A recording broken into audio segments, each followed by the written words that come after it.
I'm just curious, like how when you think about like, okay, I'm cloud security, the world is moving more and more this way.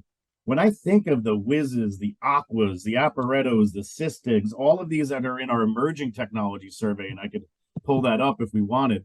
But oh, great, sorry about that. But basically, how do we think about the future of traditional vulnerability management and asset management in a cloud security world? That's a really good question, and I'm glad that you brought up Qualys and Wiz. One of the unusual circumstance that we had with Qualys, and I will concede that we have always been disappointed with their service, with their support. They've just been a pain in the ass to deal with. But they do have, and one of the components that they've had in their product was called CloudView. I know this is an enterprise suite, so they have many different modules, and we took the whole suite, and it included something called Qualys CloudView. We got to use CloudView for a couple of years because they had granted it to us and allowed us to use it, and then at some point or another told us, "Oh, we forgot to start charging you for it." The way that we had deployed Qualys CloudView was programmatic across our two major cloud service providers, and these are hundreds and hundreds of accounts. At a university, we have many, many accounts with very few things in them, versus the General Motors or General Electrics that have few accounts but many, many resources in it. Qualys in particular came back to us and said, well, we charge on a per account basis. We said, well, that won't really work for us because, Right. again, we just won't get the value out of it, and it just isn't commensurate. And in fact, the proposed charge for CloudView exceeds the cost of all the other services combined. So we took a pass on it, and as we are going into our negotiations with with Qualys, we are deferring on their CloudView product. In fact, we were really disappointed with it because it missed some key features that we needed in our environment, which allowed for granular access. The humanities school wants to look at the humanities stuff, and engineering wants to look at the engineering stuff. But the whole product was designed and continues to be designed where everybody sees everybody's dirty laundry, and it's more oriented towards a very proactive and acting security department that we don't have. We don't centralize the management of systems. It's distributed, so it didn't work for us. So we have put out a bid for both Wiz and Orca.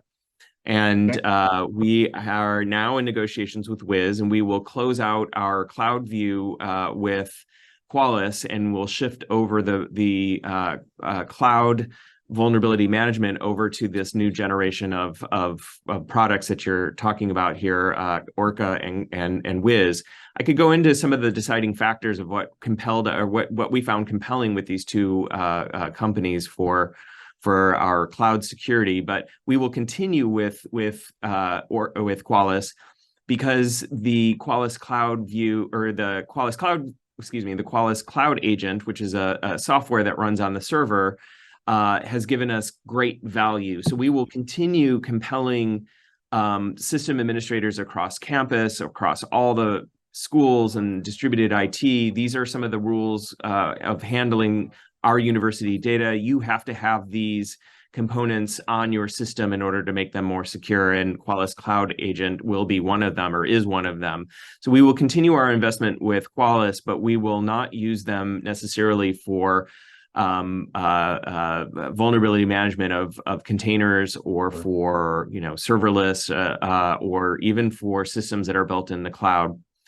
Wiz and Orca, on the other hand, offered the ability not to depend on agents. It is hard, even though we mandate, it's one of the few mandates that we have that for when it comes to handling the university data that you have to do X, Y, and Z.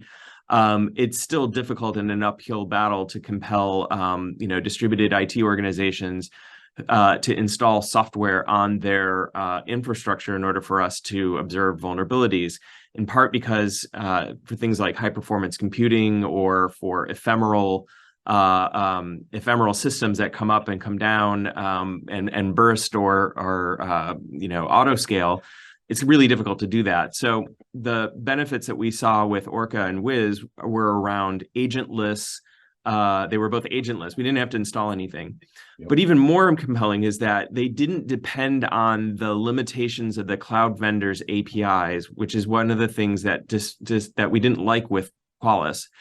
Qualys uses the vendors' APIs in order to make a connection, evaluate the system, and provide, record it, put it in their Qualys database, and then present the findings. But different vendors, different cloud service providers have different degrees of richness in their API. And when you have, since we use all three major cloud providers, if there are limitations or they don't make some of their APIs available to vendors like Qualys, then you're stuck and then there's no compelling reason why not just use the built-in tools that these cloud service providers offer you. Wiz and Orca kind of do something different where they snapshot your entire account, run their analysis on their findings, and then present that to you. And we found that to give us much richer information from the perspective of an adversary, rather than the information that we're just getting from our cloud service providers' APIs that make these connections.